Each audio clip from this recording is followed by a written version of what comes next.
जब आरोप प्रत्यारोप बढ़ जाते हैं तो समझ लीजिए चुनाव नजदीक आ जाते हैं। तो सवाल उठता है कि क्या समाजवादी पार्टी और आरजेडी का पुराना सोशलिज्म अब सिर्फ नमाजवाद को लेकर एक लेबल बनकर रह गया है, या फिर सीधे बोले तो अखिलेश यादव और तेजस्वी यादव का बस केवल मुस्लिम वोट बैंक की सियासत तक सिमटकर रह गया। दरअसल हाल ही में जब पटना के ऐतिहासिक गांधी मैदान में वक्फ कानून के खिलाफ बड़ी रैली में जब तेजस्वी यादव ने बड़ा बयान दिया और स्पष्ट तौर पर कह दिया कि हमारी सरकार बनी तो हम वक्फ कानून को कूड़ेदान में फाड़कर फेंक देंगे। तेजस्वी ने सरकार पर प्रॉपर्टी हड़पने का आरोप भी लगाया। तो बीजेपी ने फ्रंट फुट पर आकर तेजस्वी यादव समेत बाकी विपक्षी दलों की मानसिकता पर सवाल उठाए। बीजेपी ने तो सीधा इल्जाम लगा दिया कि ये सियासी जो पूरा मसला है, ये सियासी दल गरीब मुसलमानों के हक को छीनने की बात कर रहे हैं, बल्कि ये भी कहा कि सिर्फ वोट बैंक के लिए ये तमाम बयानबाजी चल रही है। वहीं जब अखिलेश यादव ने बाबा बागेश्वर पर तंज कसते हुए कहा कि वो कथा के लिए लेते हैं मोटी रकम, अंडर द टेबल लेते हैं, तो इस पर भी बवाल मच गया। अब ऐसे में एक बार फिर सनातन पर सवाल तो नमाजवाद और समाजवाद पर भी सवाल। बीजेपी ने विपक्षी दलों को सनातन विरोधी बताया तो बीजेपी का स्पष्ट कहना है कि देश संविधान से चलेगा, ना कि शरिया कानून से चलेगा। बीजेपी और विपक्ष दलों के बीच वक्त पर जो ये बहस, सियासी बहस चल गई है और बिहार चुनाव सिर पर है, तो उसके बाद ये लड़ाई समाजवाद वर्सेस नमाजवाद में बदलती दिख रही है। और ऐसे में सवाल उठता है कि क्या अब समाजवाद सिर्फ नमाजवाद का जामा पहन रहा है? क्या ये सियासी दल संविधान को लेकर भी कुछ अंदर खाने तैयारी कर रहे हैं, या फिर ये सब केवल बिहार चुनाव का दांव और पेच है जो जनता के बीच तुष्टीकरण की राजनीति को और गहरे तरीके से लेकर जा रहा है? सवाल यह भी है कि क्या समाजवाद अब नमाजवाद में पूरी तरह से तब्दील हो गया है, और क्या अखिलेश यादव और तेजस्वी यादव का एजेंडा गरीबों को हक दिलाने का है या केवल और केवल वोट बैंक की राजनीति को चमकाने का है? तो बीजेपी सीधा आरोप लगा रही है कि समाजवादी पार्टी और आरजेडी असल में मुस्लिम तुष्टीकरण की सियासत कर रहे हैं, और बीजेपी का पलटवार साफ है। जो मौलवियों पर लाखों रुपए उड़ाते हैं वो दान पर सवाल कैसे उठा सकते हैं? अब सवाल यह है कि क्या यह हुंकार संविधान की रक्षा है या मुस्लिम तुष्टीकरण का नया रास्ता है? क्या कथावाचकों पर हमला कर अखिलेश यादव सनातन की भावना पर वार कर रहे हैं? क्या तेजस्वी लोकतंत्र बचा रहे हैं या वोट बैंक की खेती कर रहे हैं? आज सबसे बड़ा सवाल है, क्या समाजवाद सच में संकट में है या इस देश की राजनीति में नमाजवाद ही समाजवाद का नया नाम बन गया है? और एक बार फिर आखिरी सवाल कि क्या भारतीय जनता पार्टी को बैठे बिठाए विपक्ष ने एक और मुद्दा दे दिया है? हमारे साथ आज तमाम गेस्ट मौजूद हैं, सभी का स्वागत है। एक एक करके मैं आपको सबसे इंट्रोड्यूस करूंगी। एसएन सिंह साहब हैं प्रवक्ता बीजेपी, यश श्रीवास्तव साहब हैं प्रवक्ता कांग्रेस, पूजा मिश्रा प्रवक्ता सपा, और नूर अहमद अध्यक्ष हैं एआईएमटीएलबी यूपी से, और डॉक्टर श्याम कुमार प्रवक्ता हैं आरजेडी से। आप सभी का बहुत बहुत स्वागत है। जवाब तो देना पड़ेगा। मैं हमने काफी सारे सवाल पूछे हैं, एक एक करके आज एक सार्थक चर्चा की कोशिश करेंगे। तस्वीरों में आपको नीतीश कुमार नजर आ रहे हैं। बिहार की राजनीति चरम पर अब पहुंचती नजर आ रही है, लेकिन आपने देखा होगा कि जैसे जैसे चुनाव आते हैं एक नया नैरेटिव आ जाता है। आपको याद होगा महाराष्ट्र में एक नया नैरेटिव आया था कि बटोगे तो कटोगे, अब आ गया है समाजवाद वर्सेस नमाजवाद। अब सबसे पहले एसएन सिंह साहब प्रवक्ता बीजेपी, उनसे बात कर लेते हैं।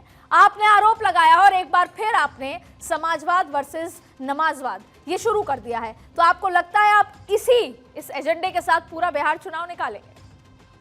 नहीं, देखिए, मुझे लगता है सिर्फ बिहार नहीं पूरे देश में ये चिंता का विषय है और इस चीज पे चर्चा भी होनी चाहिए। समाजवाद क्या होता है? समाजवाद ये होता है जो समाज के लिए कार्य करे, सबका साथ की बात करे, सबके विकास की बात करे और सबका विकास करे। आज जो भारतीय जनता पार्टी की सरकार है लगभग 21 राज्यों में है, केंद्र में है, उसकी सारी योजनाएं देखेंगे तो समाजवाद पे आधारित है।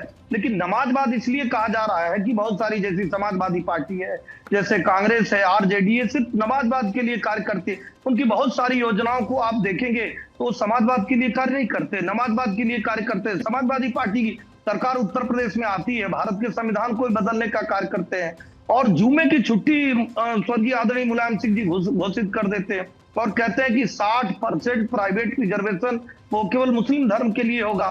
दूसरा एग्जाम्पल आपको दूंगा कि आप देखिए कि भारत के संविधान में कहीं ऐसा नहीं लिखा हुआ है कि एक विशेष धर्म को आरक्षण दिया जाएगा, विशेष धर्म को आरक्षण का लाभ दिया जाएगा, लेकिन उसको भी बदलने का कार्य करते हैं। कभी अगर वकील खड़ा करना होगा तो भारत की संस्कृति के विरोध में खड़ा कर देंगे, नमाजवाद की तरफ खड़ा करें। कभी रामचरितमानस की पुस्तक जलाएंगे। केवल अगर भला बुरा कहना होगा तो केवल भारत की संस्कृति जो भारत का सनातन है उसको बुरा कहेंगे।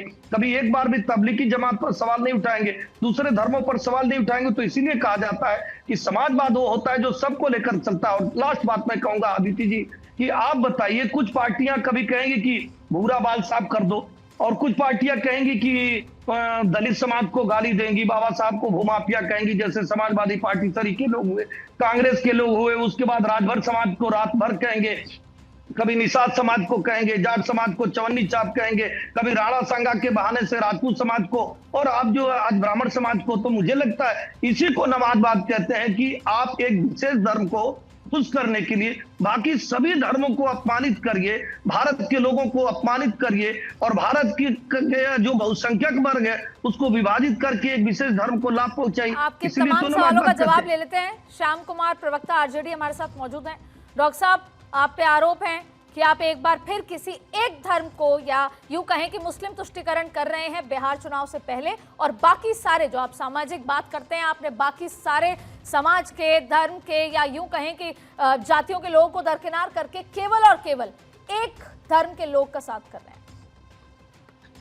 अब नहीं, मेरा लगता है कि बात ठीक नहीं है इनकी, जो इस पर जिस तरह से टेक ऑन है ऐसा बिल्कुल नहीं है। हमारा जो फिलॉसफी है, राजनीतिक दर्शन है, जो समाजवाद है, सामाजिक न्याय, धर्मनिरपेक्षता है, बाबा साहेब के संविधान से हम लोग चलते हैं और उन्हीं को सामने रख के समाज के अंतिम जो पायदान पर खड़ा व्यक्ति हर श्याम कुमार जी, एक चीज आपसे पूछना, मैं आपको बोलने का मौका दूंगी। मैं एक चीज पूछ रही हूँ, आप कह रहे हैं कि आप बाबा साहेब के संविधान को लेकर चलते हैं। आपके नेता कहते हैं कि हम फाड़ के फेंक देंगे अगर इंडिया गठबंधन सत्ता में आती है। तो ये जो बिल है वक्फ का, ये तो संसद में पारित हुआ है, अभी सुप्रीम कोर्ट में इसका मसला चल रहा है, ये संवैधानिक प्रक्रिया है। तो आप संविधान के क्या कर रहे हैं? आप बाबा साहब को मानते हैं, नहीं मानते? बातों में मानते हैं लेकिन एक्शन में नहीं मान रहे हैं। नहीं, आप बात को की गहराई और मर्म में जाइए, समझाइए। आपने तो सुप्रीम कोर्ट में चुनौती दी है जी, बहुत सारे उसमें याचिकाएं दी गई हैं। लोकतांत्रिक रास्ते पे चल के, संवैधानिक रास्ते और कानूनी रास्ते पर किसी भी समाज का, किसी भी व्यक्ति का अंतिम जन पर जो व्यक्ति खड़ा है, पायदान पे खड़ा है, और उसके अगर किसी तरह के भेदभाव अन्याय होता है तो हम उसकी आवाज़ बनेंगे, सबका, फॉर ऑल। आप समझिए, हम लोग तो संविधान जब सामने रख दिया सबकी बात करते हैं। नहीं, पर विधानसभा में तो वैसे भी कुछ नहीं हो सकता जब पार्लियामेंट का मसला है। ये बिल पार्लियामेंट का है, विधानसभा में तो वैसे भी कुछ नहीं होता। यानी आप केवल सिर्फ राजनीति कर रहे हैं और एक बार फिर आप चाहते हैं कि मुस्लिम तुष्टीकरण हो और एमवाई पॉलिटिक्स आप करें, और इससे आप बीजेपी को भी फायदा दे रहे हैं। आप कौन तुष्टीकरण, ध्रुवीकरण करके राजनीति करते हो आप जानते हैं, मुझे उसमें बताने की जरूरत नहीं है, न मेरा विषय है, न उसमें जाऊंगा। मैं तो सिर्फ आपको ये बताना चाहता हूँ कि जो हम लोग का जो वजूद है, हम लोग का जो अस्तित्व है, किसी भी के साथ भेदभाव अन्याय होगा तो उसकी आवाज़ बनने का काम करेंगे। किसी का भी, जो भी व्यक्ति अंतिम पायदान पे खड़ा है सामाजिक सरोकार के मुद्दे पर, सामाजिक न्याय के मुद्दे पर। और जहां तक आपने बात कहा कि क्या करेंगे, बिहार में हमारी सरकार बनने जा रहे हैं, माननीय तेजस्वी यादव साहब सत्ता सियासत की जब चाबी संभालेंगे तो विपक्ष की एक भूमिका होती है लोकतंत्र में। आप जानते हैं ना, संघीय ढांचे में आप रह रहे हैं, लोकतंत्र विपक्ष बिना अधूरा है। लोकतंत्र में विपक्ष को भी भारी बहुमत जनता का सरोकार मैंडेट मिलता है, जनादेश मिलता है। वक्त का इंतजार कीजिए आप लोग तरीके से, संवैधानिक तरीके से, सुप्रीम कोर्ट सामने है, माननीय सुप्रीम कोर्ट में हमने चुनौती दी है, और लोकतांत्रिक अन्य राजनीतिक रास्ते से, पॉलिटिकल जो इश्यूज है, पॉलिटिकल जो रास्ते से लड़ी जाएगी। तो इसमें परेशानी का सबब क्या है? देखिए, एक बात यहाँ स्पष्ट कर दूं, जो हमारे नेता की जो बढ़ती लोकप्रियता है, जो बढ़ता जनाधार है, वो परेशानी का सबब है।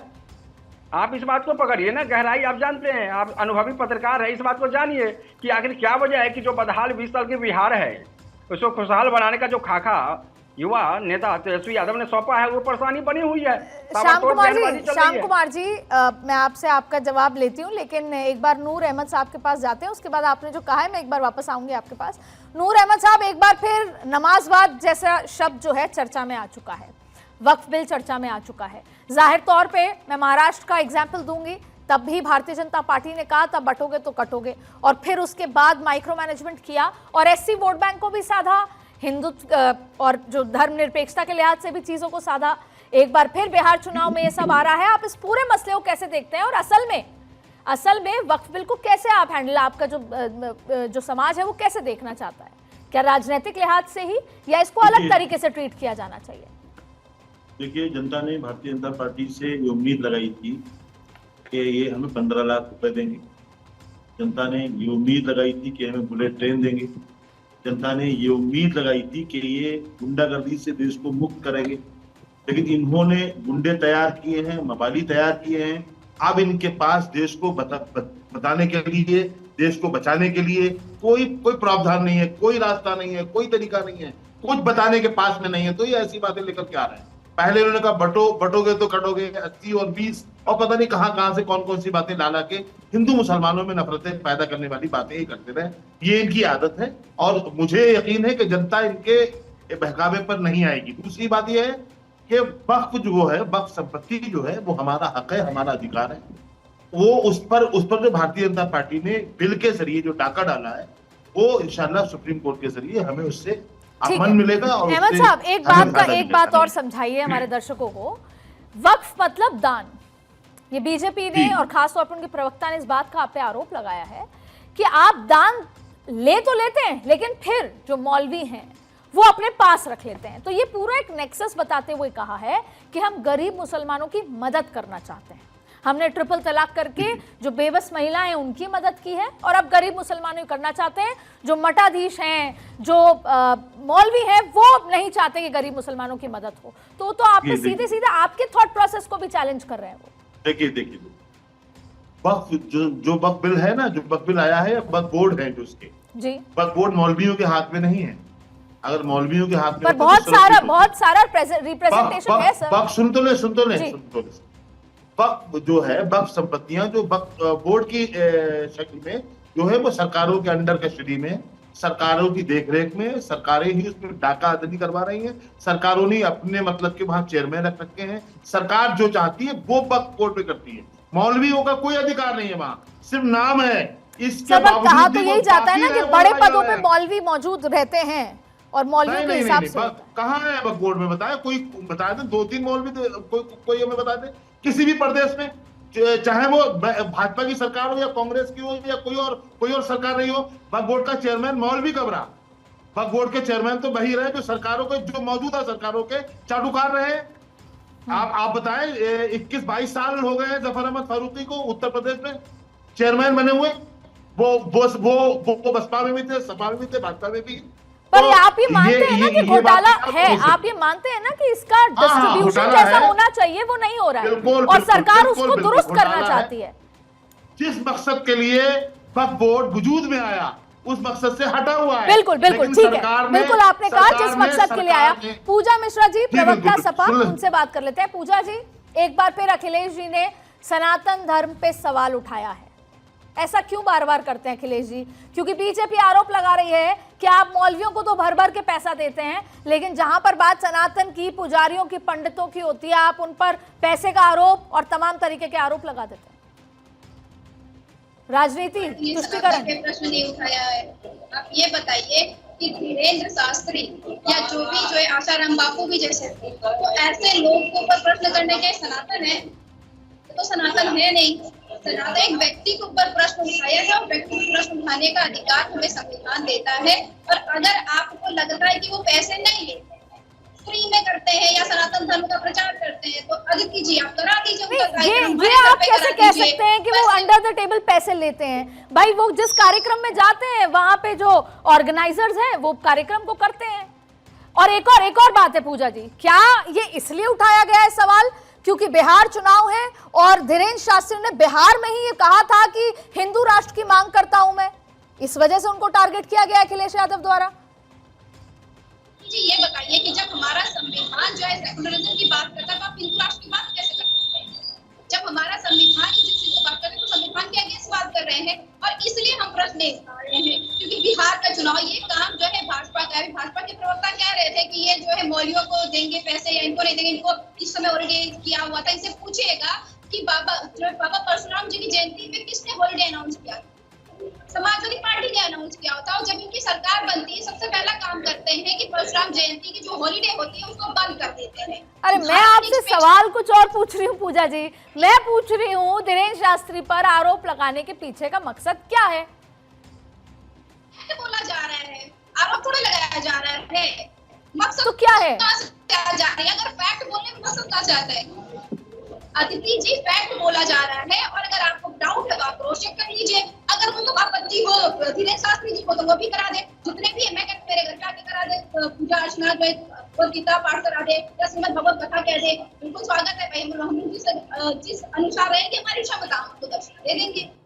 अगर भाई ये बात कह रहे हो आपको पता है कि कथा वाचन जो है इस लेवल पे चढ़ने लगा है, और अगर आपको किसी का कथा वाचन कराना हो, श्रीमद भगवत कथा कराना हो, तो आपके ऊपर कितने रुपए का खर्चा आने वाला है? पर सर मैं कह रही हूँ ना, वो तो ऑर्गेनाइजर्स खर्चा कराते हैं। बहरहाल इससे होता ये है कि जो अपर कास्ट है वो एक बार आपसे फिर चटक जाता है, जो कि अक्सर उत्तर प्रदेश में होता है कि upper caste Bharatiya Janata party के साथ जाता है। मैं एक बार फिर एसएन सिंह साहब, प्रवक्ता बीजेपी, पहुंचूंगी आपके पास। सिंह साहब, आप पे तो सभी लोग आरोप लगा रहे हैं कि जब जब चुनाव आता है आप हिंदुत्व की राजनीति करते हैं और आप लोग तुष्टीकरण करते हैं। तमाम आरोप आप पे लग रहे हैं।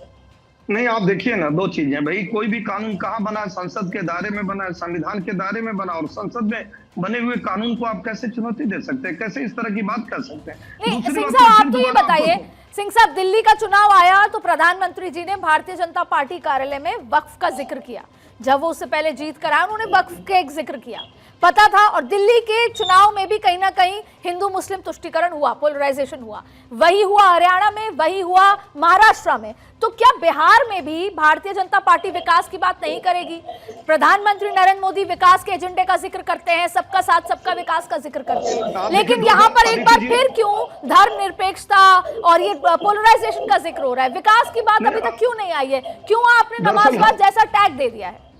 दरअसल हम लोग पोलराइजेशन नहीं करते हैं। इस तरह की क्रिया किए हुए हैं विपक्ष की पार्टियां, उनको लगता है कि पोलराइजेशन हो रहा है। हम उजाला की बात करते हैं, हम उज्ज्वला की बात करते हैं, हम किसान सम्मान निधि की बात करते हैं, सर अभी 5 लाख रुपए दवाई की बात करते हैं। अब होता क्या है? आप सुनते जाइए आदित्य जी, आपने सवाल पूछा इसलिए मैं बताया। पूजा जी मैं आऊंगी आपके पास, पूजा जी मैं आऊंगी आपके पास, 10 सेकंड पूजा जी उनको बोलने दीजिए, मैं आऊंगी आपके पास।